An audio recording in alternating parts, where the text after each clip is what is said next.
Bryan Freedman, attorney for Justin Baldoni, has officially responded to Judge Lyman's decision to throw out much of their case, and there's a lot to unpack. I'm still furious, to be honest. As most of you know, a huge portion of Baldoni's counterclaims were dismissed yesterday, and even after watching several legal takes, it still doesn't sit right with me. I vented yesterday, and while I was emotional and disorganized, my frustration hasn't gone away. This entire framework of laws, especially those in California, that allow someone to make accusations that can completely destroy another person's career without any tangible legal recourse is fundamentally flawed. How is this not a constitutional issue? It's alarming to think this kind of precedent might go unchecked all the way up to the Supreme Court. It's dangerous, particularly for people in leadership roles or any man in a workplace setting. Someone can say something damaging, and even if it's not true, you're left defenseless. Your name is dragged through the mud, the press has a field day, and the system just tells you to suck it up. Meanwhile, the person who made the accusation gets protection under legal privilege. How is this just? It's the innocent people who suffer. People like Baldoni and his colleagues like Jennifer Ale, Jamie Heath, Steve Sarowitz, and others at Wayfarer Studios. In my eyes, this was a total failure of the justice system, driven by the same elite circles that always get special treatment. The message this sends is that those with influence and money play by a different rulebook. This case only reinforces that reality. Bullies can act with impunity, and the legal framework seems almost designed to shield them. Anyway, Freedman didn't hold back. He made it clear that they're not backing down, and that the supposed win for Blake Lively isn't what it seems. People magazine reported his official statement, which pointed out that while some parts of the case were dismissed, the court actually allowed amendments to 4 out of the 7 original claims. That's more than half, so no, this isn't over.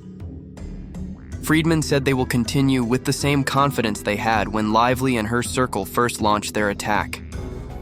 He emphasized that this battle centers on made-up claims of harassment, retaliation, and an invented smear campaign. One Lively's own side can't even prove because it simply didn't happen. That's their own wording. Untraceable. Why?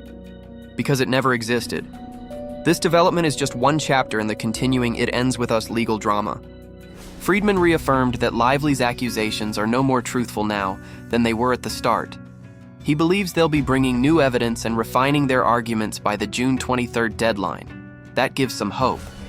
Yes, 3 of the claims were denied, but the remaining 4 still have a real shot. This isn't just about legal tactics. It's about the reality that reputations are being destroyed while the ones making baseless claims walk away protected. It's chilling. This case exemplifies why people lose faith in the system. When high-profile figures can manipulate narratives and dodge accountability through privilege and connections, where does that leave everyone else?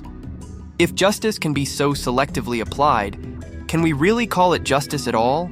Yesterday's developments haven't changed our stance.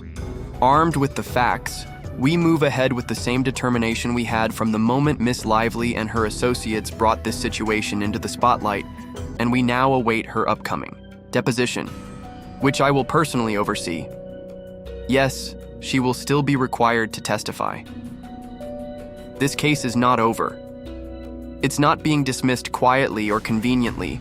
We are still proceeding legally and insist on a full airing of the truth. Justice remains our priority, and we intend to uncover every aspect of this matter. Attorney Bryan Freedman, in his recent remarks, expressed appreciation for the widespread grassroots support and applauded the online community that has analyzed this story with clarity and dedication. His statement resonated deeply. Now, brief note. The outfit Blake wore was decent, and for once the shoes matched. But why does her makeup never blend naturally with her skin tone? That fixed smile speaks volumes. Visually, it's presentable, but it doesn't convey sincerity. Returning to the legal aspect, Judge Lyman cited California legislation introduced during the Me Too era, concluding that Lively's claims of misconduct were shielded legally and couldn't be the basis for defamation. Moreover, the plaintiffs didn't sufficiently show that Reynolds' publicist or the New York Times doubted Lively's original account, thus failing to prove defamation as per the court's evaluation. Meanwhile, Blake is celebrating the partial dismissal online, presenting it as a triumph and referencing women's rights organizations. She wrote about enduring a retaliatory lawsuit and asserted her ongoing commitment to women's rights, stating that many others lack the resources to defend themselves. But such declarations ring hollow when considering the full context of the case. Then there's Liz Plank, formerly co-host of the Man Enough podcast with Justin and Jamie Heath, who distanced herself from the team and made ambiguous remarks under the pretense of holding men accountable. Her actions, liking dismissive comments on social media and laughing at the court's decision, reveal a concerning level of disregard for the nuances of the situation. She found amusement in the ruling, as indicated by her reaction to someone mocking the case's dismissal with LOL and LMAO. This reveals a troubling attitude towards serious accusations and their impact. Such levity about a case involving reputations, careers, and lives feels deeply inappropriate. Moreover, criticisms began pouring in from accounts dismissing Baldoni's supporters as unhinged, pushing a narrative that Ryan's influence overshadowed Justin's and led to this outcome. It's this kind of commentary that typifies why media outlets like BuzzFeed have struggled, lost credibility, and ultimately declined these sensationalist and poorly grounded narratives. It's hard to reconcile how people can call themselves feminists while turning a blind eye to what happened behind the scenes of It Ends With Us, where Blake was allegedly instrumental in removing 2 female professionals, Jennifer Eel and Melissa Nathan, from the production. These women have families, and some connected to this case have even received threats, Steve Sarawitz's daughter, for instance. And yet the focus remains solely on preserving a carefully crafted image of power and celebrity, disregarding the very real damage caused. Allegedly, Blake used her position to manipulate the film's direction, and we've seen how even close friends, such as the godmother of her own children, have distanced themselves and aligned with Justin. It's telling. For all those continuing to defend her actions without question, justice will eventually catch up. A setback has occurred, yes, but this isn't the end. It's a delay, not a defeat. Encouraged by Freedman's words, we remain hopeful. Frankly, the ongoing reactions from some figures are infuriating and difficult to witness without disgust. But our mission continues. New legal insights will emerge, and I'll work to break them down clearly so we can make sense of it all amid the confusion.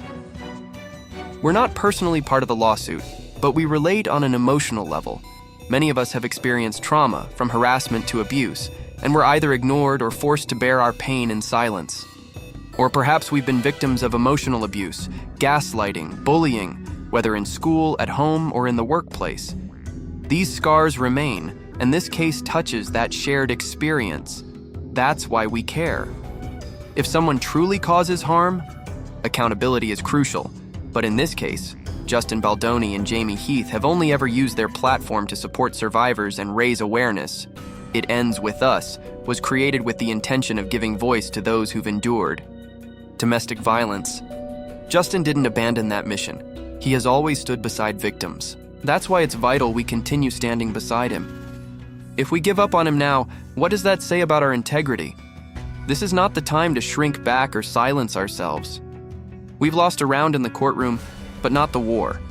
Our commitment remains unwavering. The fight isn't over. Let's keep the momentum going. Support the cause, stay informed, and don't let this moment deter us. As always, subscribe, turn on notifications, and I'll be back with updates soon.